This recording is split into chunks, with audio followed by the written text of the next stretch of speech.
Hello વિદ્યાર્થી મિત્રો, કેમ છો? આજે આપણે ધોરણ 8 વિષય વિજ્ઞાન પાઠ બીજો પ્રકરણ બીજું સૂક્ષ્મજીવો મિત્ર અને શત્રુ તેના સ્વાધ્યાય પોથી સોલ્યુશન માટે મળીશું. વિજ્ઞાનનું જે નવું પાઠ્યપુસ્તક છે તેના પ્રમાણે સ્વાધ્યાય પોથી એટલે કે વિજ્ઞાન NCERT જે હાલની સાલમાં છે 2021માં. જોઈએ આપણે અમારા આ વિડીયોમાં વિદ્યાર્થી મિત્રો સ્વાધ્યાય પોથીના એક વાક્યના સવાલ જવાબ, મુદ્દા એક વાક્યના સવાલ જવાબ, મોટા સવાલ એવી વગેરે વસ્તુઓ છે. અને વિદ્યાર્થી મિત્રો વિકલ્પો, ખાલી જગ્યા, મુદ્દાસર ઉત્તર અને ખરા ખોટા આટલી નાની 4 વસ્તુઓના વિડીયો હું અલગથી તમને ડિસ્ક્રિપ્શનમાં એની લિંક આપીશ તમને 1-2 દિવસમાં, તો તે તમે એમાંથી એ વિડીયો જોઈ લેજો. અત્યારે આપણે ફક્ત સવાલ અને જવાબ જ આપણે આ વિડીયોમાં સોલ્યુશન મેળવીશું વિદ્યાર્થી મિત્રો. ઓકે, તો ચાલો આપણે જોઈએ સ્વાધ્યાય પોથીના સોલ્યુશન. વિદ્યાર્થી મિત્રો આપણે શું જોશું? સૂક્ષ્મજીવો મિત્ર અને શત્રુના સ્વાધ્યાય પોથી સોલ્યુશન, ફક્ત સવાલ જવાબ. અને મેં તમને કીધું એમ વિકલ્પો, ખાલી જગ્યા, મુદ્દાસર ઉત્તર, ખરા ખોટા, એની પાછળ જે પછી મુદ્દાસર ઉત્તર જે ઓલા હોય છે માત્ર ઉત્તર આપો, ઓલા નાના શબ્દોમાં આપવાનો 1-2 શબ્દમાં જવાબ, એ માત્ર ઉત્તર ને ખરા ખોટા ને જોડકા, આવી 1-2 નાની વસ્તુઓ છે. તેનું સોલ્યુશન હું તમને એક અલગ વિડીયોમાં આપીશ. એ વિડીયો હું 1-2 દિવસમાં અપલોડ કરી દઈશ, જેથી કરીને અમારી ચેનલ સબસ્ક્રાઈબ કરી લેવી અને બેલ આઇકોન નોટિફિકેશન આપી દેવું, જેના કારણે કોઈ નવા વિડીયો આવે તો સૌથી પહેલાં તમને જોવા મળશે. વિદ્યાર્થી મિત્રો આપણે જોઈએ સ્વાધ્યાય પોથી શરૂ કરીએ. તો જોઈએ સૌથી પહેલાં એક વાક્યના જવાબો. ચાલો શરૂ કરીએ. સોરી 2 મિનિટ, હા આવી ગયું છે. સૌથી પહેલો સવાલ છે, સૂક્ષ્મજીવોના મુખ્ય સમૂહ ક્યાં છે? સૂક્ષ્મજીવોના મુખ્ય 4 સમૂહ છે: બેક્ટેરિયા, ફૂગ, લીલ, પ્રજીવ. વિદ્યાર્થી મિત્રો તમને એવું લાગતું હોય કે હું વિડીયોમાં ફાસ્ટ બોલું છું, તો યુટ્યુબમાં જાઉં, અહીંયા 3 મીંડા હોય છે ખૂણા ઉપર, એ ક્લિક કરવા અને પ્લેબેક સ્પીડમાં ધીમું ફાસ્ટ તમે કોઈ પણ કરી શકો છો. 1.5 હશે, તેમાંથી ધીમું પણ થાય અને ફાસ્ટ પણ થાય. સૂક્ષ્મજીવોના મુખ્ય 4 સમૂહ છે: બેક્ટેરિયા, ફૂગ, લીલ, પ્રજીવ. બીજું છે વાયરસથી થતા રોગોના 4 નામો. વાયરસથી થતા રોગોના નામ શરદી, ઉધરસ, ઇન્ફ્લુએન્ઝા અને કમળો છે.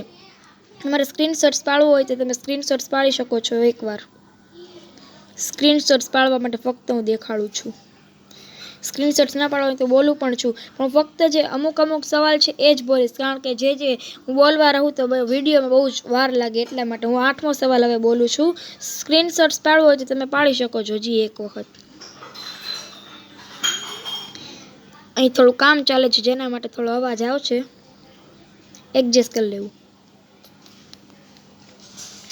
2 મિનિટ. આ બધા સવાલ લખી લેવા.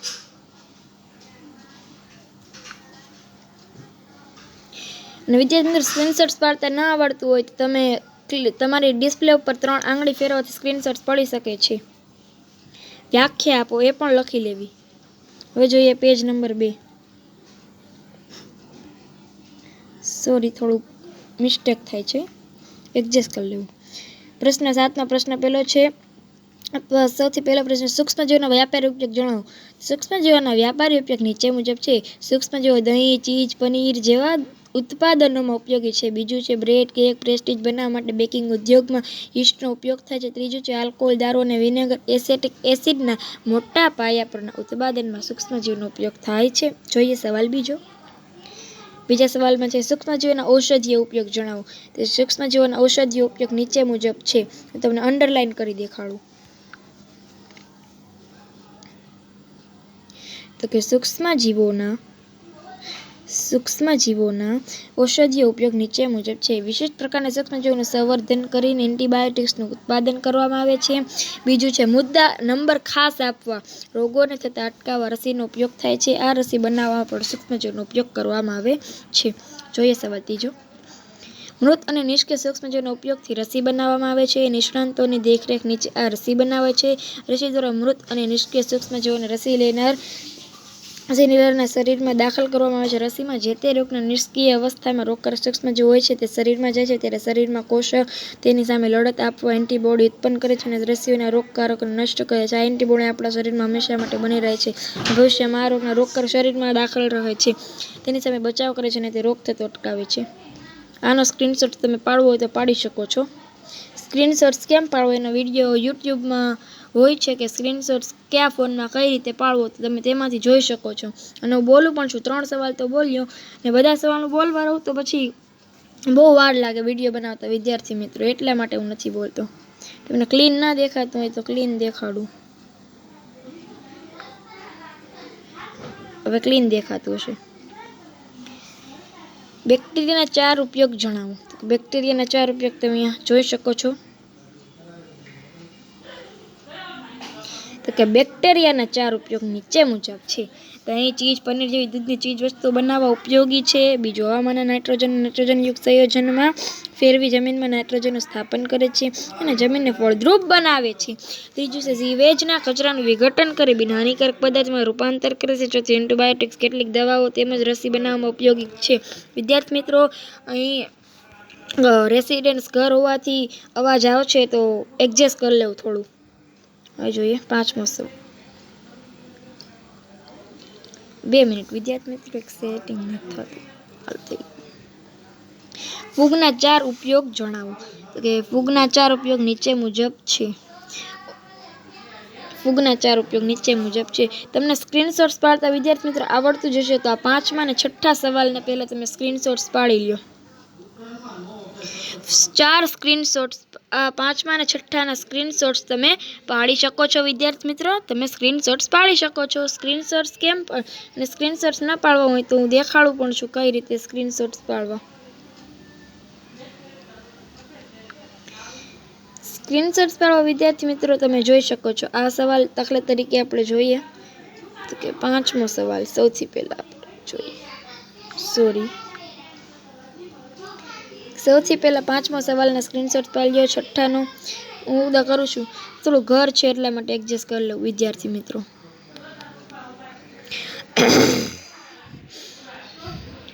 5મો છે ફૂગના 4 ઉપયોગ જણાવો.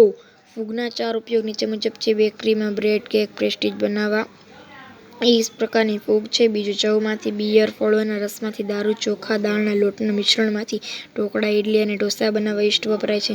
ત્રીજું છે પેનિસિલિયમ નામની ફૂગમાંથી પેનિસિલિન નામની એન્ટીબાયોટિક્સ ઔષધો બનાવવામાં આવે છે. ચોથું, મશરૂમ પ્રકારની ફૂગ ખોરાક તરીકે વપરાય છે.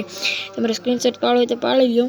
2 મિનિટ હું એક સેટિંગ્સ કરીને આવું. તમે સેટિંગ્સ કરું છું, તમે સ્ક્રીનશોટ્સ પાડી શકો છો વિદ્યાર્થી મિત્રો. હું 2-3 મિનિટ રાખું છું. 5મા અને 6ઠાના પછી 7મો સવાલ આપણે સ્ટાર્ટ કરીએ વિદ્યાર્થી મિત્રો.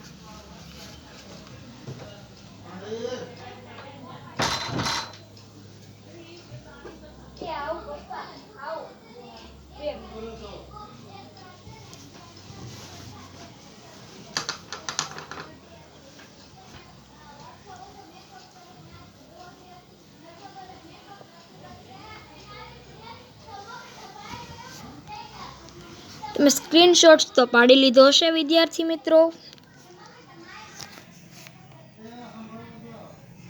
અવાજ આવતો હોય તો થોડું એડજસ્ટ કરી લેવું વિદ્યાર્થી મિત્રો. વિડીયોને ખરાબ સમજી જવા ના દેવું. પછી જોઈએ સવાલ 7, 8.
વિદ્યાર્થી મિત્રો, મેં સ્ક્રીનશોટ્સ પાડવા ઓટોમેટિક સ્ક્રીન મૂકી હતી. તમે સ્ક્રીનશોટ્સ પાડી લીધા હશે. તો હવે હું તમને થોડું સમજાવીશ અને આગળના જે તમે પેજ જોયા તેમાં તમે સ્ક્રીનશોટ્સ પાડ્યા હશે અને કંઈ તકલીફ થઈ હોય તો મને કોમેન્ટ બોક્સમાં કમેન્ટ કરી જણાવજો. તો હવે જોઈએ આપણે.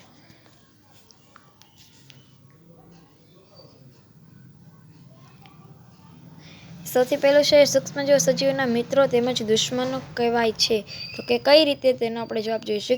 સૂક્ષ્મજીવો મનુષ્ય અને અન્ય સજીવોને ઘણી રીતે ઉપયોગી છે. તેઓ દૂધમાંથી દહીં બનાવવા, ઇડલી ઢોસા બનાવવા, હાથ હલાવવા ઘણી રીતે ઉપયોગી છે. તો વિદ્યાર્થી મિત્રો સ્ક્રીનશોટ પાડી લીધો હશે. તો આપણે આગળનું જોઈએ. વિદ્યાર્થી મિત્રો